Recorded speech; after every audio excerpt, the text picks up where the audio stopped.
Tony Dungy joining us, Football Night in America analyst. Let me start with the Chiefs and the Broncos as we're watching that game.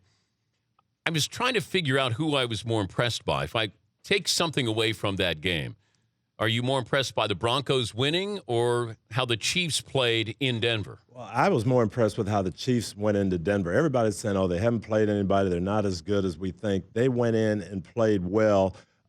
Their style of play, as you said, got to them. Once they got down, they didn't take advantage of that fumble early. They got down 10 points, and then that really hurt them. But they went in there and showed that they could hang with them. I know those defensive players are saying, you know what, we didn't get one hit on Peyton Manning in this game. We didn't knock him down one time. When they come to Kansas City and they've got to play with the silent snap count, we'll have a little bit better rush, and we'll be able to beat these guys in KC. I think they came away encouraged. What do you think Peyton Manning takes away, knowing Peyton, a guy you coached for 7 years, with the opportunities maybe missed last night? Well, he's disappointed about some of those throws that were just off target, but he's happy about a couple things. Number one, they were able to run the ball in the red zone. He said on our post-game show that was their emphasis, and they had to run. Monte Ball got a couple of good runs down there and got touchdowns. And number two, his offensive tackles did a good job on Holly and Houston. And if he can get that type of protection where he doesn't get hit, they're going to be tough to beat. You got a big game tonight with the Patriots in Carolina. Now, we have the Patriots and the Broncos next Sunday night on NBC. I didn't realize you'd fallen in love with Carolina Panthers. I have, because of you got a crush on them right now. Well, you know what? I'm a defensive coach, and these guys have played good defense. We saw them early in the year. If you remember, we said, oh, Seattle, they only went to Carolina. Russell Wilson, we've seen all this hype. They barely scored touchdowns. We didn't realize Carolina was playing such good defense. Now Cam Newton's gotten better since Rodney, our buddy, wanted to bench him. He's gotten better. Mike Shula, I think, has done a good job accentuating what Cam does well. Steve Smith, they've got their runners going. But if you can play, whether you're on the road or at home, and hold people to 17, you've got a great chance to win. And I think this is going to be a huge game and tell us a lot about both teams. Where is New England? Can they go on the road and play against a really good defense and protect Tom Brady? And can Carolina, can they handle the moment? They've kind of snuck up on people. Now you got a big stage and a great quarterback. Can your defense shut Tom Brady down? Yeah, but we were talking about best teams in the NFC, and I thought Seattle, San Francisco. If you look at the last 5 weeks, okay, who's played better in the NFC than Carolina? Nobody. Seattle's won their games. They haven't been impressive. San Francisco hasn't been winning. Detroit, I started to fall in love with. They're up and down. Carolina has played solid football. They've beaten everybody. They played great defense. Cam Newton hasn't turned the ball over. If you just look at the last month, nobody's playing better than they are. But this is about home field advantage because of the teams in the NFC who are so much better at home. The Saints at home, Seattle at home. So if you start there with those two teams at home with a home field advantage, Carolina's not going to win in Seattle or in New Orleans, are they, come playoff time? They have the best chance to win in Seattle or New Orleans. I don't know that they will. I don't know that they can. But they can go on the road with that defense and the fact that they're going to run the ball. They're not reliant on throwing the ball all over the field and scoring 40 points. They have the best chance to win on the road. He's Tony Dungy from Football Night America joining us, Dan Patrick Show.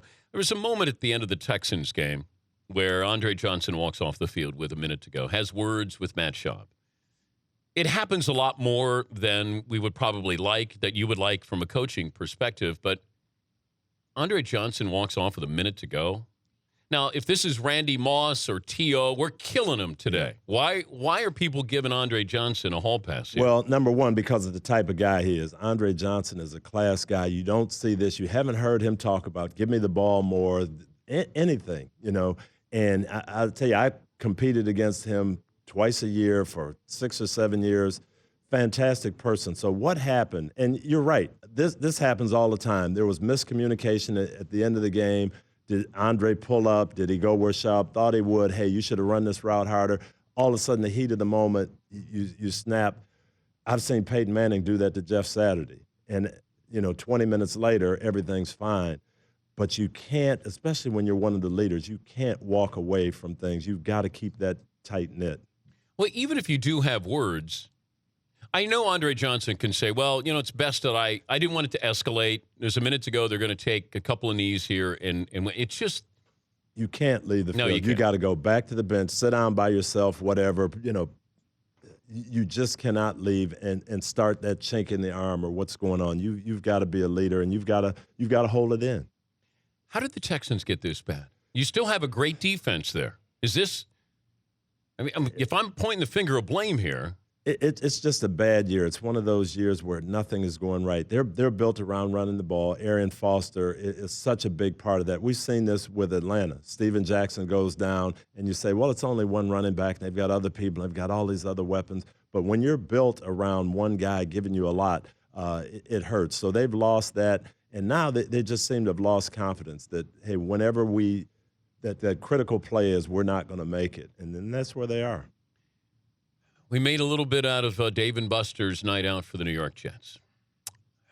How often does this happen for teams on a Saturday night on the road? Would they go out collectively as a team? I've never really heard of that, but Rex Ryan is different, and he plays his cards differently, and he's not afraid to do these kind of things, and his players love it. Okay, we like to take shots, and I've taken shots at times, so I would never do that.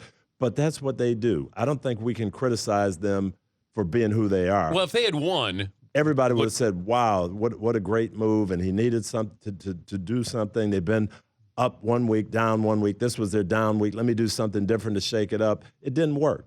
Just like Jim Schwartz going for the field goal. You do something, you're playing aggressive. And I will say this, work. in the moment, you thought it was a good move for Detroit to go for the fake field goal. I did, because that's when those plays are effective. You do it when nobody expects it. And if it works and you go 2 scores up, now you don't have to worry. You've taken really control of the game. I looked at the alignment. I saw what they were trying to do. They didn't block it quite right.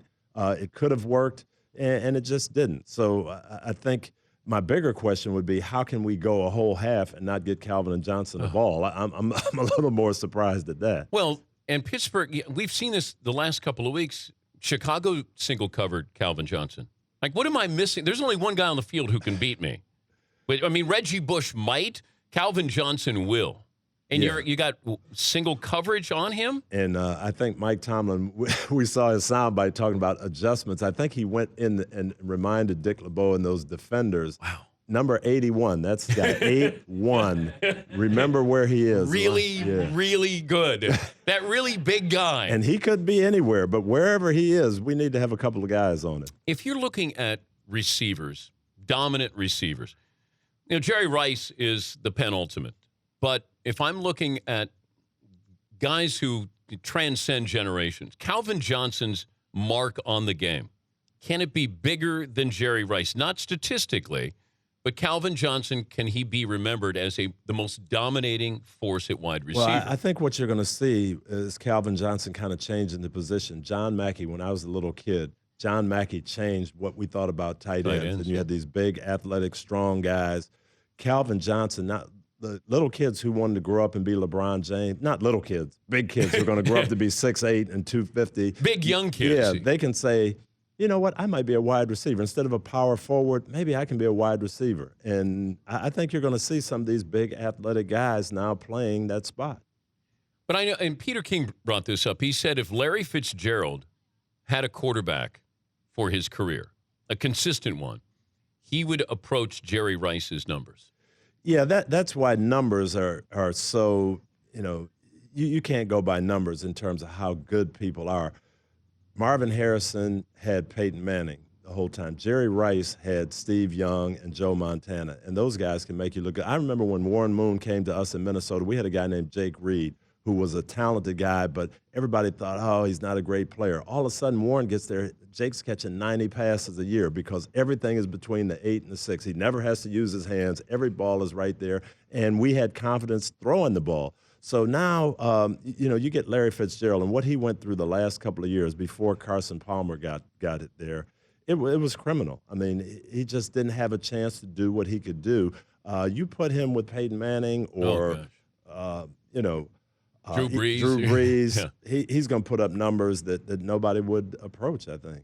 But if I need one receiver to make a catch, game on the line, you can pick anybody. Wow. Right now, I'm probably thinking Jimmy Graham. Really? Yeah, just that size and the matchup and where he plays inside. And, Calvin Johnson, you got to put 2 or 3 guys on him. Those guys, just the physical mismatch where I can have them covered and they still can catch the ball. That scares me. If I had a non-quarterback draft right now, who are you taking number 1? I'm taking either one of those big receivers like Calvin Johnson, or I'm taking a dominating pass rusher. But probably I don't see that dominant rusher out there. I'm J.J. Watt? I'm probably taking J.J. Watt or Calvin Johnson, because of the way the rules are in the game.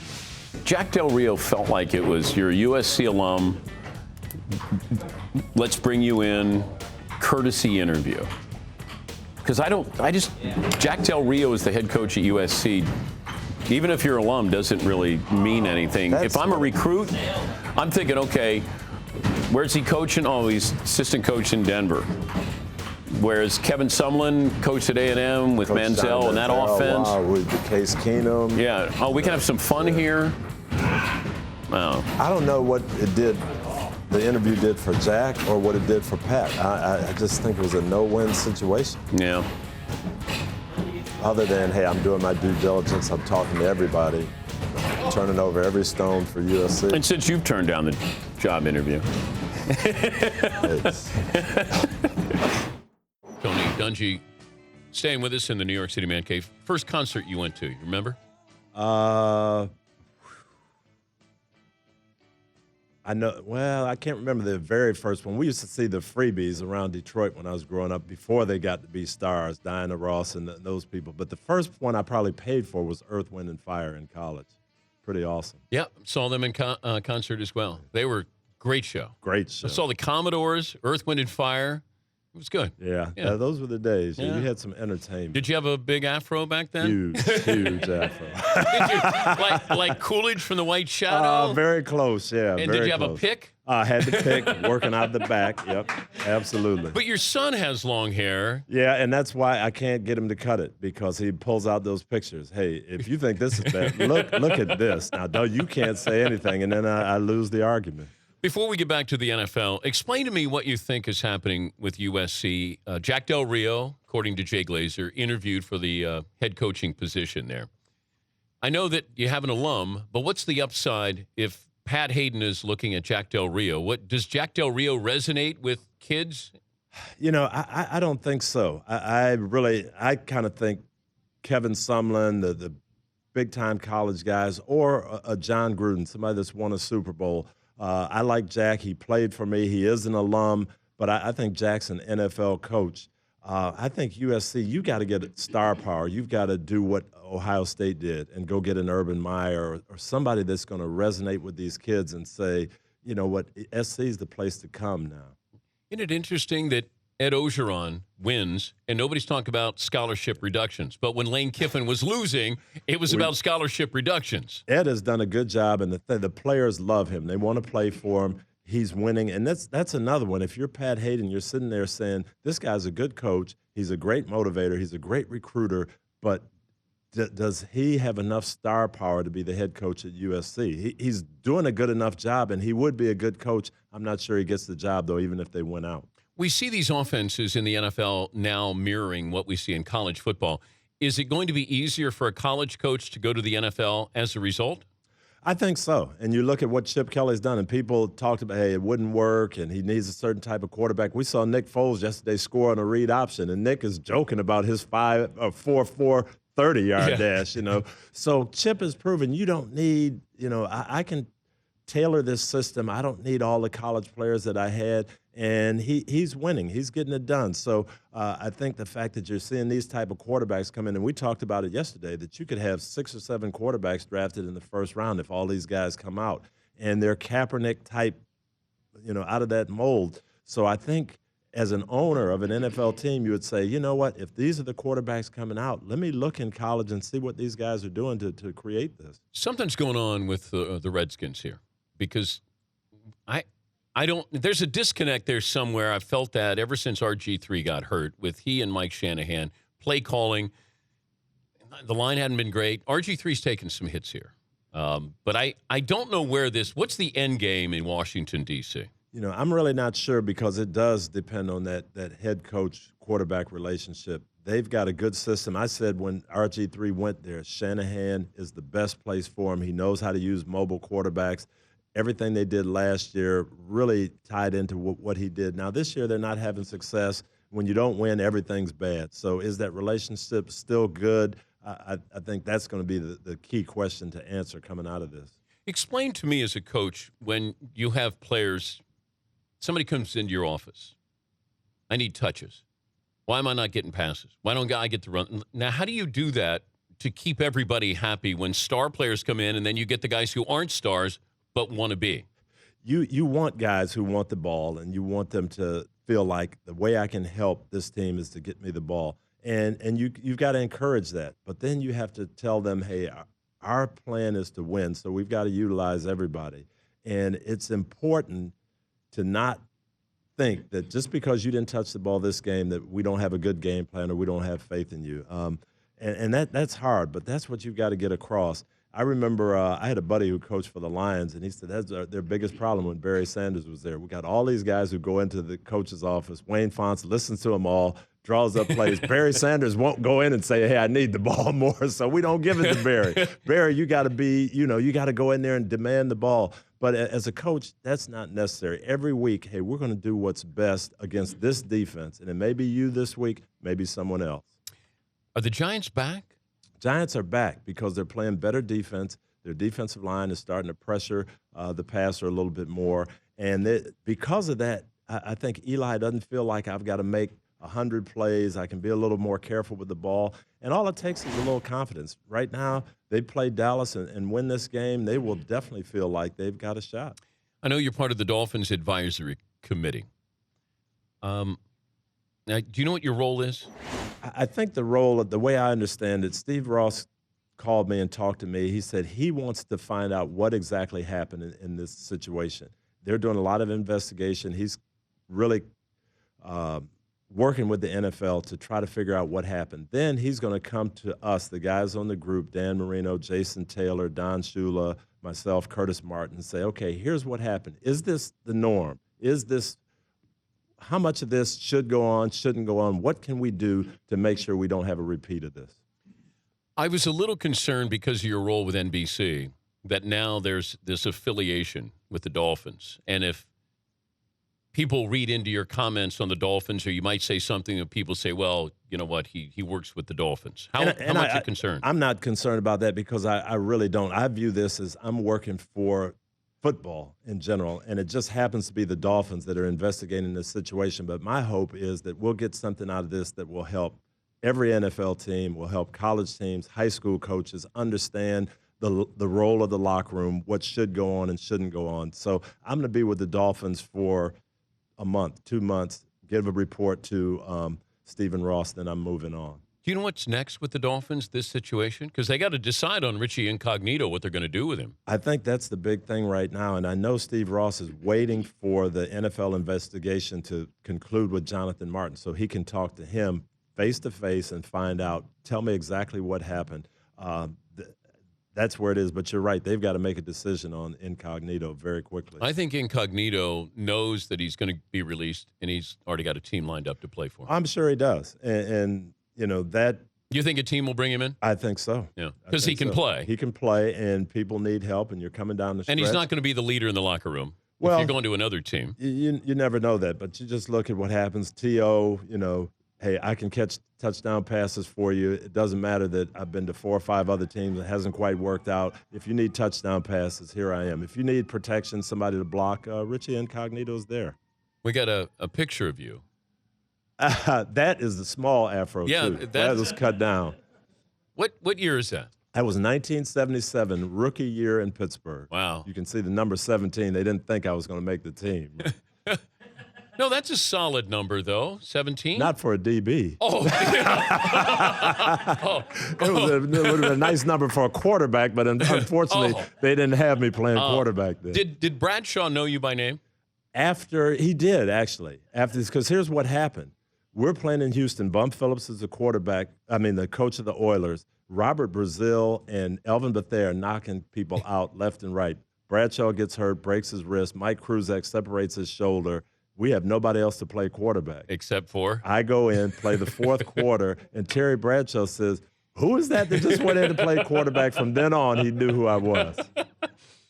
That's the biggest afro that we could find on you. Yeah. Did you destroy all the other ones? Well, the college pictures, yeah. I had more hair in college. I said I got to go conservative when I get to the NFL and cut it down a little bit. Do you think you'd have dreads? You'd no, have extensions? No, I wouldn't have extensions. You would not do that. No. Hey, good to see you, as always. All right. No coaching opportunities? No, it's still a little early for that. And for you? I think finally the word has gotten out. Do you expect a couple of calls here? I hope not. I don't think so. I don't think so. Every time we put it out, it doesn't matter. I know, but it's, and people need to stay with their coaches anyway. I'm hearing this about Mike Smith. Rodney and I were talking about that. Mike Smith is a very, very good coach. Yeah. Mike Tomlin, people in Pittsburgh 2 weeks ago, they forget about 2 Super Bowls in 6 years. It's just, hey, we lost a couple of games. Let's change the coach. Well, but we're very reactionary. We overreact. And with football, there's one game, now react. We won, react. We lost, react. And I think that's the case with these coaches. With Mike Smith in Atlanta, Mike Tomlin, the Steelers don't get rid of coaches, so Mike's not going anywhere, and he shouldn't. I think, who's more likely to stay, Mike Tomlin or Ben Roethlisberger? Mike Tomlin. Yeah. Mike Tomlin's not going anywhere. I could see Ben ending up with Bruce Arians in Arizona.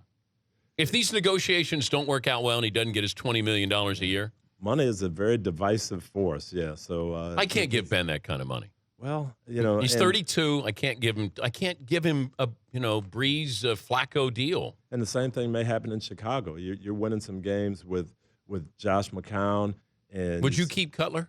I would try. Yeah, I would try to keep him, but you have to look at what the price is, and if the price gets too big, you got to say, I don't know. I don't know if I can do. Yeah, I see the same thing with Cutler. I just don't know if I see next level, where you're going to have a Super Bowl caliber quarterback. And that's where I am. If I'm giving out $20 million and so much of my salary cap to the quarterback, then I've got to know this guy can deliver me some Super Bowls. Otherwise, you can't do that. That's what Jim Irsay went through with Peyton Manning. Yeah, I know he can, but now with this injury, can he deliver me Super Bowls? And you think about it and you say, I can't roll those dice. Safe travels there. I'll see you next weekend. All righty. That's Tony Dungy from Football Night in America. The Dan Patrick Show, weekday mornings on Audience.